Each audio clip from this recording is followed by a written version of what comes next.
an arrival. The year was 2019. A group of 20 students from Reykjavik High School were chosen for a week-long geography trip to northern Iceland, a region so remote that even the locals called it the land of the silent snow. Among the students were 6 close friends: Emma, Jack, Chloe, Ryan, Ben and Lucy. They were excited, energetic and constantly filming everything for TikTok, vlogs and Snapchat. For them, this was going to be just another adventure, until it wasn't. Their destination was a small fishing village called Siglufjörður, a place surrounded by steep, ice-covered mountains and a deep fjord that looked like a mirror of glass. The bus ride from the airport took nearly 5 hours through endless stretches of snow and fog. As they reached the edge of the village, the scenery looked unreal. Houses painted bright red and yellow, smoke curling from chimneys, and the faint light of the Arctic sun hanging low in the sky. But there was something strange. No birds, no sound of the wind, just the slow crunch of tires over the frozen road. Waiting for them at the harbour was their local guide. An old man named Arnar. He was tall, silent, and wore a heavy fur coat that looked older than he was. His beard was white as snow, and his eyes pale grey, almost colourless. Open quote, "Welcome," he said in a voice that rumbled like the wind. "But remember, the north hides what the light cannot reach." Close quote. The students laughed awkwardly. Jack whispered to Ben, open quote, "Creepy old man, right? Probably says that to every tourist group." But Arnar didn't smile. Close quote. Their teachers, Mr. Thomas and Miss Clark, guided them to their lodging, a 2-story wooden guest house near the edge of the frozen fjord. The building creaked with every gust of wind, and the inside smelled faintly of smoke and damp wood. Each room was lined with old photographs of fishermen, black and white portraits from the 1800s.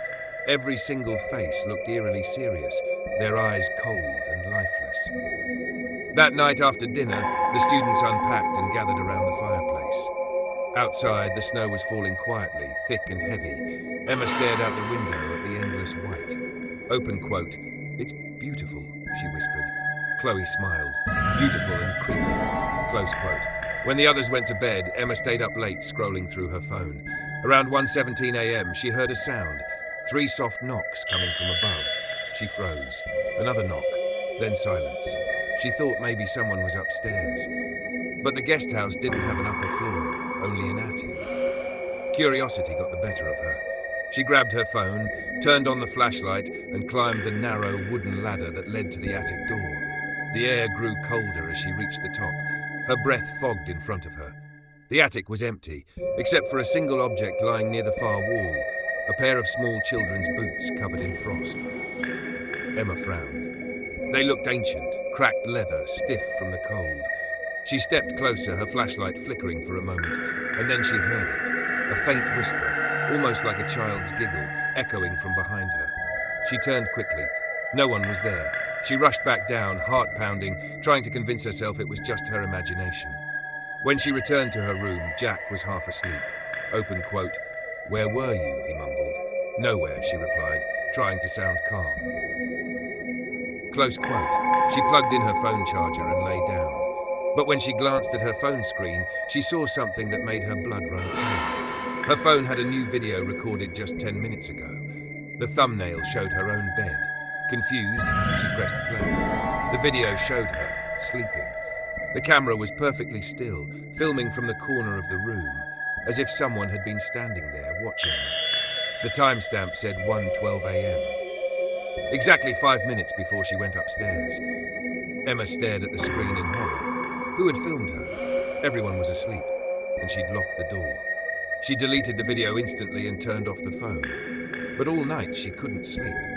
Outside, the wind howled like something alive, and from somewhere in the walls above, she could still hear faint footsteps, pacing slowly back and forth. End of Act 1. The Frozen arrived not in the village. The next morning, a heavy fog rolled across the fjord. The sun was hidden behind a wall of white, and the world looked frozen in time. Their guide, Arnar, announced the plan for the day. They would travel deeper into the mountains to visit the ruins of an old settlement called Djúpadalir. It was once a thriving fishing village before an avalanche destroyed it more than a century ago. Only the church steeple still remained above the snow. The group packed into the small tour bus, the windows fogging with every breath. Emma sat quietly, thinking about the strange video on her phone. She hadn't told anyone, not yet. Outside, the road snaked upward through a maze of cliffs and frozen rivers. The only sound was the engine struggling against the cold. After 2 hours, Arnar finally stopped the bus. Open quote, "We walk from here," he said. Close quote, they stepped out into a world of absolute silence. Snow stretched as far as they could see, untouched, flawless, and frighteningly empty. The air burned their lungs with every breath. As they trudged forward, shapes began to appear through the mist. The stone remains of houses, roofs collapsed, doors buried beneath ice. Wooden crosses jutted from the snow like broken teeth. Lucy whispered, open quote, "This place feels wrong." Arnar didn't reply. He only kept walking. Close quote, at the edge of the ruins stood the old church, its roof half gone, but its steeple still reaching toward the grey sky. Inside, the air was heavy and bitterly cold. The pews were cracked, the altar draped in sheets of frost, and faint runes were carved into the walls, strange symbols Emma had never seen before. Miss Clark began taking notes, fascinated. Open quote, "These carvings might be Norse protection symbols," she said, brushing away snow. Close quote. Ben, always joking, raised his phone. Open quote, "All right, guys, live from Ghost Church, Iceland. Let's find some Viking zombies." Everyone laughed except Arnar, who was staring at the altar with a grim face. Close quote. Suddenly, Lucy called out. Open quote, "Hey, there's something here!" Close quote. She was kneeling near the front, brushing away layers of ice. Beneath it was a leather-bound book, frozen stiff. The cover read in faded letters, open quote, ai1982, 1863, close quote. They huddled around as Chloe carefully opened the book. Most pages were ruined by ice, but one was still readable. A single entry written in shaky handwriting, open quote, "The white woman comes with the storm. She takes the children who wander too far. Their eyes freeze first." Close quote, silence filled the church. Emma felt her heartbeat echo in her ears. Ben chuckled nervously. Open quote, "That's messed up, probably some ghost story." Arnar's expression hardened. "It's not a story. We should go. The storm is coming." Close quote, outside the wind was already howling. The sky darkened to a dull blue as snow began to swirl violently. The students hurried toward the bus, half running, half sliding down the icy path. When they reached the clearing, Jack turned back for one last look and froze. Standing near the church door was a figure, tall and pale, wearing a long white cloak that fluttered without wind. Her face was hidden by her hair, but her eyes glowed faint blue like frozen fire. Jack blinked, and she was gone. He didn't tell anyone what he'd seen until later that night. Back at the lodge, the mood had changed. No one laughed. No one played music. Even the teachers seemed uneasy. The Wi-Fi was dead, and all their phones showed no signal. Ben suggested playing cards, but his hands trembled when he tried to shuffle. At 11:30 p.m., the power flickered once, then steadied. Emma decided to review her camera footage from the day. As she scrolled through the clips, the bus, the ruins, the church, she found one video she didn't remember recording. The screen showed the group walking through Djupadalo, but the angle was wrong. It was filmed from behind them. Whoever held the camera wasn't part of their group. Emma's stomach twisted. She looked at the timestamp. It matched exactly the moment they were inside the church. Ryan, sitting beside her, whispered, open quote, "Someone's pranking us, right?" Before she could answer, a loud thud came from the window. Then another. 3 slow, heavy knocks. Close quote. Ben pulled the curtain aside and gasped. Across the glass were handprints, small and perfectly formed, frozen into the frost. 6 of them. The shape of children's hands. That night, no one slept. The wind screamed outside, rattling the old wood. From somewhere in the distance, they thought they heard laughter, high-pitched, playful, and impossibly far away. Emma lay awake, staring at the ceiling. Somewhere above, in the attic, something moved again. Soft, dragging steps pacing back and forth. End of Act 2. The storm came without warning. By morning, the entire valley had vanished beneath a wall of snow. Windows were frozen shut, doors jammed by ice. The world outside had turned white, endless, silent, and deadly. Inside the wooden guest house, the students huddled around a dying fire. The teachers were trying to stay calm, but everyone could see fear in their eyes. And then they noticed Mr. Thomas was gone. His bed was empty, his coat still hanging by the door, and his boots still by the heater. No one had seen him since midnight. They searched the lodge, calling his name. When they stepped outside, the cold hit like knives. In the snow near the back door, they found footprints. A single trail leading toward the frozen fjord. The tracks went on for nearly 50 meters, and then stopped abruptly, right at a hole in the ice. Arnar knelt beside it, whispering something in Icelandic. When Emma asked what he said, his reply was low and heavy. Open quote, "She's awake." "Who?" Lucy asked. "The white woman. Hvítkona." Close quote. The name hung in the air like a curse. As they walked back, Arnar told them the legend, a tale older than the village itself. Open quote. "Long ago, a woman named ai1982 lived in Djúpadalur, the same village you saw. During a great storm, her 2 children wandered into the snow and never returned. For 3 nights she searched until she heard their voices calling her from the mountain. When she followed, she found their bodies frozen solid. In her grief, she prayed to the mountain spirits to bring them back, and something answered. The children returned to her, but their eyes were pale, and their breath was frost. Adis was cursed, her soul bound to the cold. Now she wanders the north, seeking children to replace her own." Close quote. Silence filled the room. Even Ben, who never took anything seriously, looked pale. That night, the wind screamed like a living thing. Snow battered the windows until it sounded like whispering voices. The power flickered again, and then the lights went out. Darkness swallowed the room. The fire was dead. The air grew colder with every breath. Somewhere upstairs, footsteps echoed, slow, heavy, deliberate. Emma held her phone light trembling in her hand. Open quote, "It's the wind," Ryan whispered. "Wind doesn't walk," Jack replied quietly. Close quote. Then came a knock at the front door. 3 soft knocks, followed by laughter, faint and childlike. Ben, shaking, walked to the door with the flashlight. Open quote, "Probably some kids from the village," he muttered. Arnar's voice cut through the dark like a blade. "Don't open it." Close quote. But Ben had already touched the handle. It was ice cold. He turned it halfway, and the entire door exploded inward, slamming him to the floor. A gust of freezing air roared through the house, scattering papers and candles. In the doorway stood a shape, tall, thin, draped in white, her hair streaming like smoke. The only color in her face was her eyes, glowing blue, brighter than the snow outside. Everyone screamed. Arnar shouted in Icelandic and threw salt into the air. It hissed as it hit the floor. The figure faded into mist and vanished. The door slammed shut on its own. The fire relit as if the house itself exhaled. When they turned to Ben, he was sitting on the floor, staring blankly. His lips were turning blue. He whispered, "Open quote, she touched me," and then collapsed. Close quote. They carried him to a bed, wrapped him in blankets, but his skin was ice cold. Frost crept up his arms as if his veins were freezing from the inside. By dawn, Ben was dead. Arnar ordered everyone to stay inside, to burn candles and draw the runes from the church on the windows for protection. But fear spread like smoke. Chloe broke down, crying uncontrollably. Lucy kept muttering prayers. Jack tried to call for help, but when he dialed 112, the Icelandic emergency number, his phone didn't ring. Instead, a voice whispered softly through the speaker in Icelandic. Emma understood only one word. Open quote, "Stay." Close quote. Jack threw the phone across the room. Open quote. "What the hell was that?" Arnar closed his eyes. She's not letting him leave. The next few hours were chaos. The storm grew stronger, windows rattling, the temperature dropping by the minute. Then around midnight, the generator failed. Total darkness again. Through the blackness, they heard footsteps, this time on the roof. Scraping, crawling, something moving slowly above them.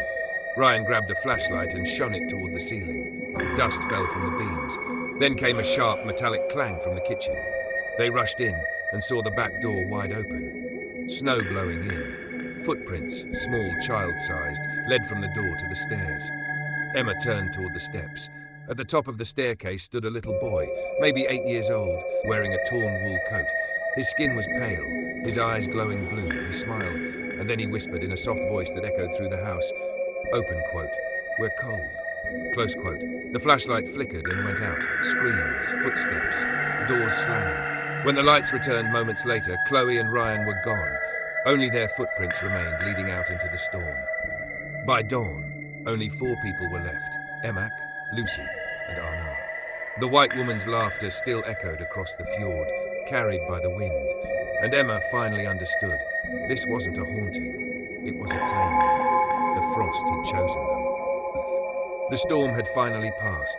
The world outside the guest house was silent again, too silent. The air hung heavy, like the pause before a scream. Only Emma, Jack, Lucy, and Arnar remained. The others were gone, taken by the storm, or by something inside it. The fire had long died.